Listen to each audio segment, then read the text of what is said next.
10 tanda-tanda kiamat besar yang disebutkan oleh Nabi SAW. Kata beliau, amblasnya bumi di belahan timur yang pertama, terjadi gempa besar. Sebagian ulama hadis mengatakan bagian Asia, di mana Allahu alam. Tapi ini tanda-tanda kiamat besar akan terjadi nanti. Kemudian terjadi lagi longsor bumi di belahan barat. Sisi barat bumi kita tahu wilayah Afrika dan seterusnya. Kemudian amblasnya bumi di Jazirah Arab. Ini yang dimaksud dengan amblasnya bumi, artinya longsor yang besar, yang sulit lagi untuk ditimbun, udah nggak bisa ditimbun, nggak bisa diperbaikin. Kalau di situ ada kota, ada kampung, pasti hancur udah.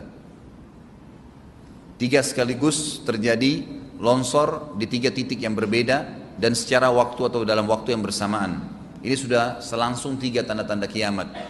Jadi pada saat terjadi di timur itu tanda-tanda kiamat besar 1, terjadi di barat tanda-tanda kiamat besar 2, terjadi di Jazirah Arab tanda-tanda kiamat besar 3. Kemudian di dalam hadis ini disebutkan secara beracak. Nanti sebentar setelah saya terjemahkan hadis ini saya akan sebutkan urutannya. Lalu kata Nabi SAW, kabut yang menutupi bumi ini.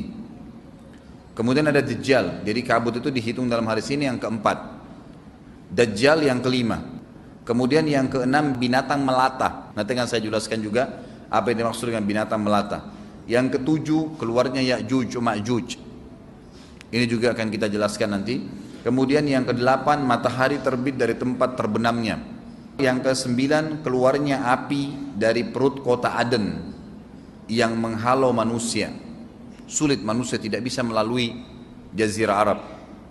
Kemudian yang ke-10 turunnya Isa putra Maryam. Turunnya Isa putra Maryam. Tentu saya katakan tadi hadis ini disebutkan dan disepakati oleh para ulama sifatnya teracak. Karena cukup banyak dalil-dalil yang lain yang mengurut kejadian ini. Urutan yang pertama dari 10 ini adalah keluarnya Dajjal. Ini urutan pertama. Dajjal, jemaah sekalian, adalah diambil dari kata-kata Dajjalah yang berarti kekacauan. Ciri-ciri Dajjal disebutkan dalam banyak hadis yang sahih adalah mata kanannya yang paling pertama rusak seperti anggur kering. Kata Nabi SAW dalam hadis sahih, ketahuilah Dajjal buta mata kanannya dan Tuhan kalian tidak buta, karena dia akan mengaku sebagai Tuhan. Kemudian dia orangnya memiliki kulit yang kehitam-hitaman serta memiliki dahi yang lebar. Setiap orang beriman bisa membaca di dahinya tertulis 3 huruf kafara. Semua orang yang ngerti tulisan Arab, tidak ngerti tulisan Arab akan bisa tahu dan baca itu. Kafara, kufur. Rambutnya keriting dan orangnya tinggi besar. Kata Nabi SAW, kalau kalian dengar Dajjal keluar di satu lokasi, maka menghindarlah. Walaupun kalian harus lari ke gunung, dia akan keluar membuat kerusakan selama 40 hari. Kata Nabi SAW, 40 hari itu sehari seperti setahun, sehari lagi yang kedua seperti sebulan, hari yang ketiga seperti sepekan, dan sisa harinya seperti hari kalian. Dia akan keliling muka bumi semuanya, dan kata Nabi SAW, seluruh bumi ini akan dimasuki oleh Dajjal. Tidak tertinggal satu lorong, gang, jangankan kota atau desa, kecuali Dajjal akan masuk ke dalamnya, kecuali Madinah dan Mekah. Tidak bisa dimasuki oleh Dajjal. Kata Nabi SAW dalam hadis sahih, karena di setiap pintu gerbang Mekah dan Madinah malaikat menghenuskan pedangnya dan menghalau Dajjal sehingga Dajjal tidak bisa masuk. Pada saat dia tiba di Palestina, waktu yang bersamaan di kota Madinah berkecamuk. Kaum muslimin sepakat semua keluar untuk mengejar Dajjal dan membunuhnya. Keluar dari kota Madinah satu orang yang namanya seperti namanya Nabi Muhammad SAW, Muhammad bin Abdullah, dan dia dari turunan Nabi SAW juga. Dan orang ini punya julukan Mahdi, dikenal dengan Imam Mahdi. Inilah tanda-tanda kiamat yang kedua. Pada saat dia tiba di Mekah, dibaiatlah oleh banyak kaum muslimin, tidak disebutkan jumlah pasukannya, maka terbentuklah pasukan jihad yang mengejar Dajjal menuju ke Palestina. Lalu keluar tanda-tanda kiamat 3, langsung berentetan semua.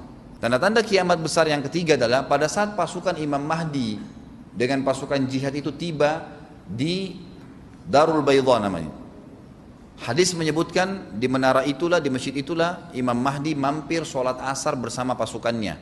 Dikatakan Isa alaihissalam akan turun sambil memegang kedua sayapnya malaikat, dan dari rambutnya yang basah meneteskan air. Maka dia pun turun, lalu kemudian dia masuk, dan orang-orang pada saat itu mengenalnya kalau dia adalah Isa, dan mereka sudah tahu ini masanya keluarnya Dajjal, ini Mahdi sudah ada, mereka tahu akan turun Isa, sudah ada informasi seperti saya sampaikan ke Bapak Ibu sekarang, itu muslimin di zaman itu sudah tahu semua. Sholatlah mereka, kemudian mereka menuju ke Palestina.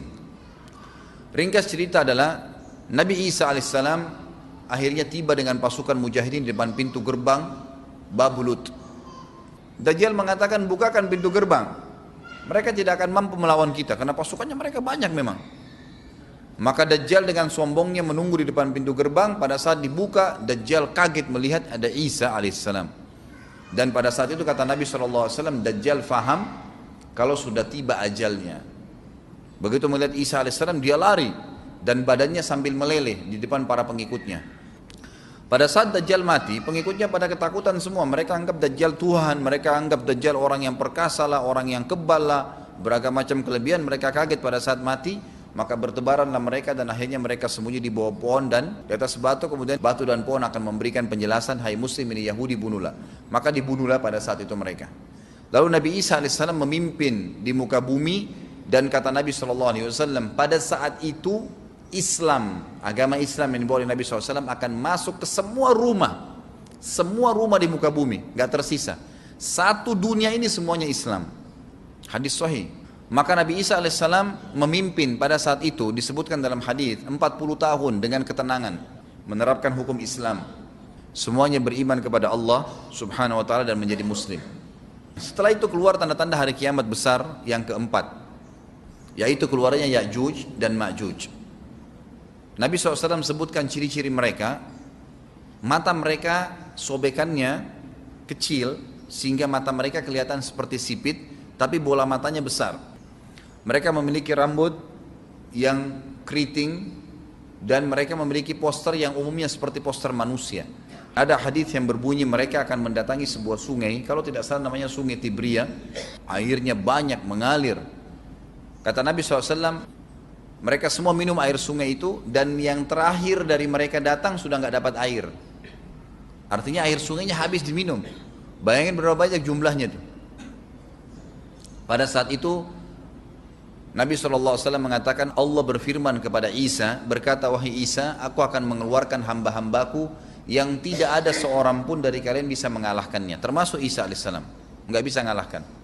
Maka selamatkanlah dirimu bersama dengan pengikut-pengikutmu ke Gunung Tur namanya. Jadi memang Ya'juj ini ciri khasnya, kata Nabi SAW, mereka memakan apa saja. Jadi bukan seperti manusia normalnya. Mereka membunuh semua yang bukan seperti mereka. Sampai-sampai kata Nabi SAW, tidak ada yang bisa mengalahkan mereka, dan jumlah mereka sangat banyak. Salah seorang di antara mereka tahu dia akan mati kalau sudah punya 1000 anak. Kata Nabi SAW dalam hadis Bukhari, kecelakaanlah bagi orang-orang yang ada di Jazirah Arab. Kemungkinan besar makna ini adalah tempat mereka dekat dengan Jazirah Arab. Kata Nabi SAW, kecelakaan bagi orang-orang yang Jazirah Arab karena telah terbuka dari lubangnya Ya'juj Ma'juj sebesar ini. Udah kasih isyarat dengan jari ibu jari sama jari tengahnya. Artinya mereka sudah bisa melihat keluar. Pada saat mereka keluar, maka mereka akan mulai membuat kerusakan. Kata Nabi SAW di dalam hadis sahih riwayat Imam Bukhari, bahwasanya Ya'juj Ma'juj akan membunuh siapapun yang mereka temui. Bahkan pada saat mereka sudah merasa menguasai bumi, mereka melepaskan anak-anak panah mereka ke langit. Lalu Allah menurunkan anak-anak panah mereka sebagai fitnah dipenuhi dengan darah. Maka mereka berkata, kami telah membunuh semua yang ada di bumi dan semua yang ada di langit. Kata Nabi SAW, Allah lalu mengizinkan Isa untuk berdoa kepada Allah agar memusnahkan mereka.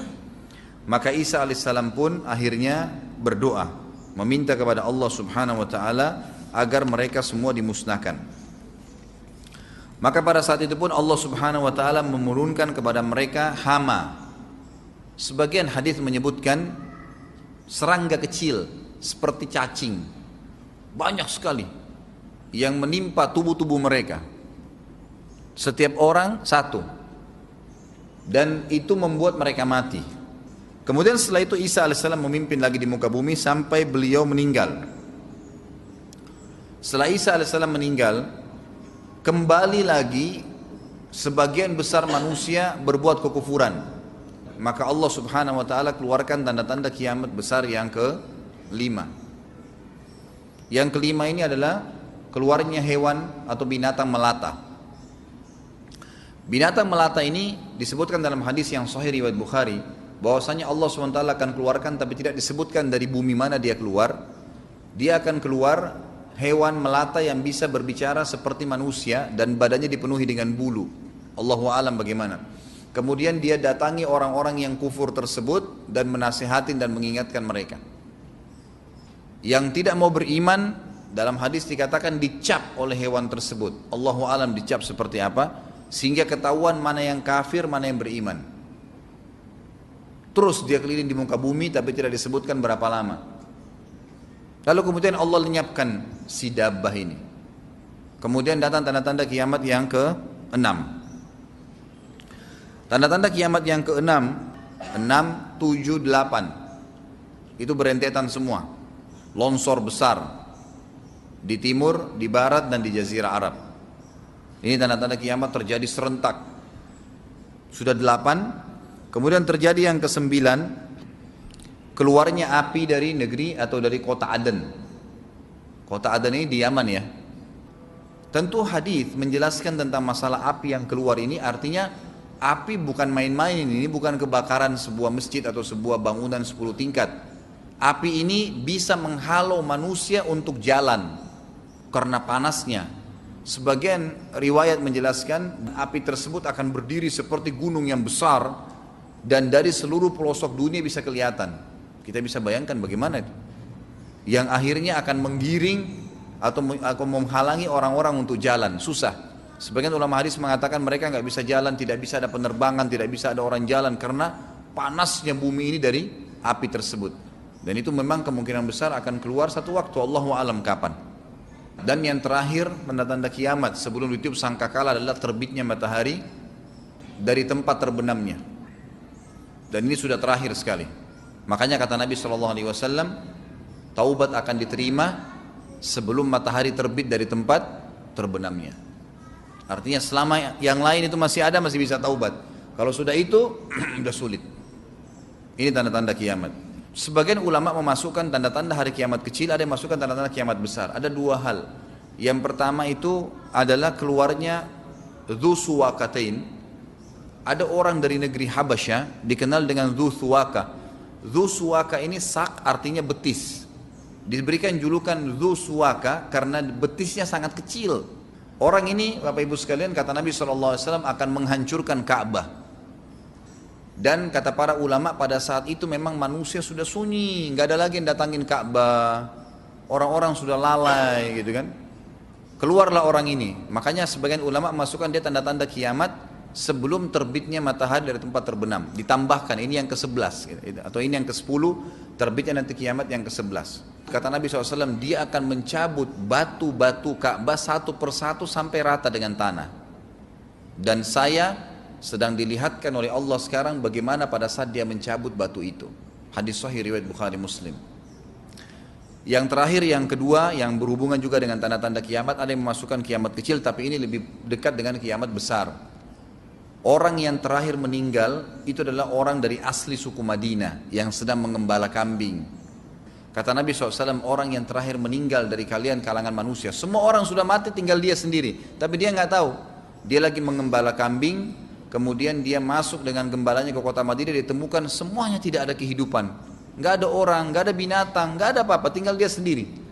Pada saat dia meletakkan telapak kakinya di kota Madinah, maka pada saat itu dia meninggal. Dan inilah manusia terakhir meninggal sebelum ditiup sangkakala terakhir. Allahu a'lam.